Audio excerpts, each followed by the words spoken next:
What's going on, guys? My name is Relic, and I'm going to do a quick little video explaining how my Horde bunker works. Whoops. Alrighty. Well, we can show you this guy. And get out of his way. So yeah, it breaks off their legs, and it'll slowly damage them because they're on spikes. And when they're laying on the ground, as long as they're moving, they will not attack. So the durability of your blocks will stay relatively high throughout the whole Horde night, as long as you're kind of, just kind of make them follow you around the outsides. You can even get them to round the corners. And yeah, I mean, this base is pretty much solid. You can use it all the way up until you get a bunch of cops. And then I would suggest actually in these corner pieces right here, like diagonal from your corner piece, use there's bulletproof glass that like curves. If you lay it on its side and you stack it up too high, you can actually hide behind it and let the spit hit, and then you can peek out and snipe them. That's like a development for later on, and there's many different ways to actually handle cops. So, I mean, this is just your basic Horde bunker for the early game. I use cobblestone, although I just unlocked cement, and I apologize for the next door neighbors. They're doing a little bit of construction. But yeah, I'll talk about the floor real quick.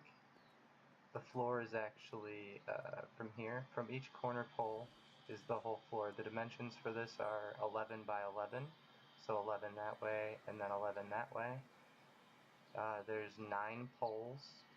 There's 9 horizontal poles going across, and then there's 4 layers going straight up. So since these poles actually take up the same amount of space as, say, this whole block, like, you can't place another block here because that pole actually takes up this whole entire block, including all the way up to here, like up to this area. So if you do say, like, for some reason somebody's leg's not breaking and they knock out like 3 of these poles, this wall's not going to fall down.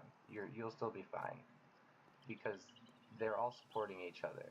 In essence, there's actually not a single open space around this entire base, except for the ceiling, of course, which is going to get sealed off. I still got some more upgrading to do. These blocks need to be upgraded to cobblestone. The very top blocks aren't as important as these bottom 3. They get hit the most often. I'd have to say that the middle bar takes the most damage because that's right before they get their leg knocked out. Once their legs get knocked out, they just don't do any damage, really. And I also chose to do this in the desert, or I mean in the prairie, because there is a lot of cactus. And that's even a higher chance of getting their legs knocked out, which means less people sprinting up to your base and jacking up your middle bars. A thing about the corner, a lot of people just use the same poles that they use to do this, which means you'll have to place it vertically on the outside edge, or you have to pick a corner to place it on, and it doesn't work. What happens is crawlers will sneak through. If you place it on this inside corner or that outside corner, use centered poles for that. So yeah, the floor is 11 by 11. I did 2 rings of spikes all around, and then I did another set of flagstone blocks, and then ramps all the way around so they don't have any trouble getting up. They should not attack the ramps. They should just walk right up to your front, get their legs knocked out, crouch down, and hit them in the face. Boom. The spikes don't do so much, they do such little damage to them that you're going to get all the killing blows, which means insane amounts of experience. Like, just crank up your Horde night to give you a ton of enemies on your 7th night Horde night, and you'll be like level 64 going into day 8.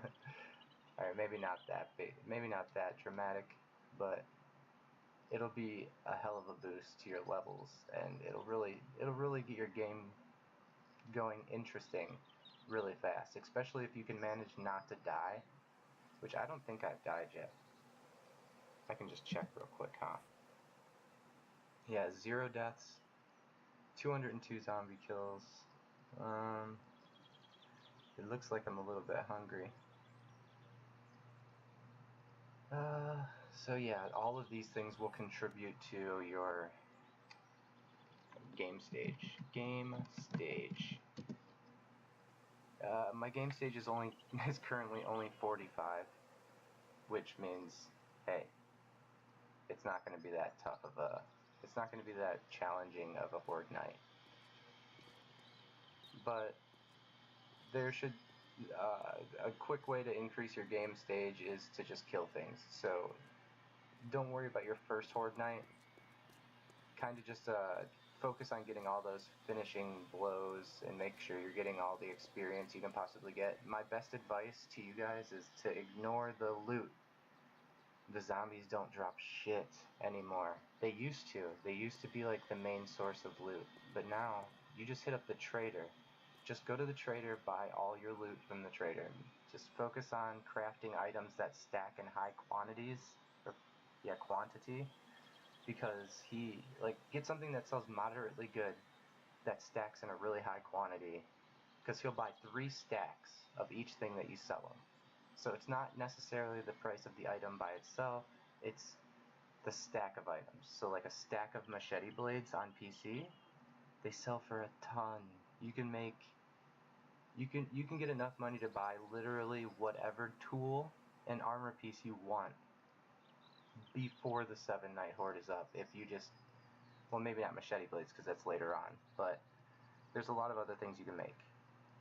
Like on Valmod, for me, I made 150 clay bowls and 150 clay dinner plates.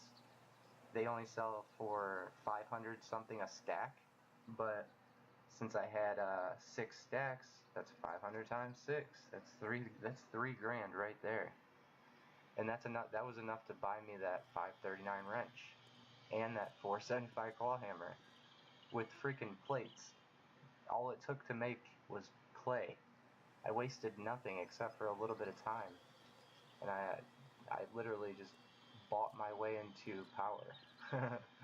The only thing I'm lacking right now is a weapon, but I kind of want to level up my axe. This is a scrap iron axe, so it actually levels up your axe skill. Where is it?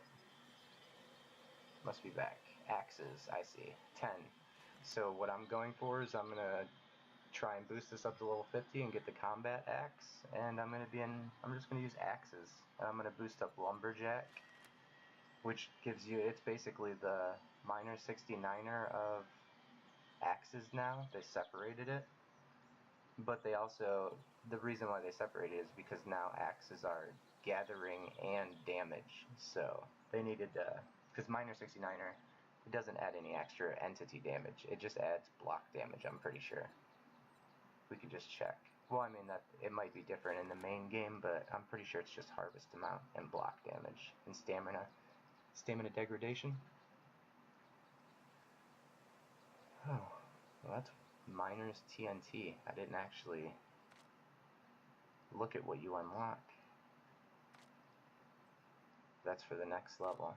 For level 5, when you max it out, you get Miner's TNT. I wonder if that's, I haven't really inspectigated everything yet.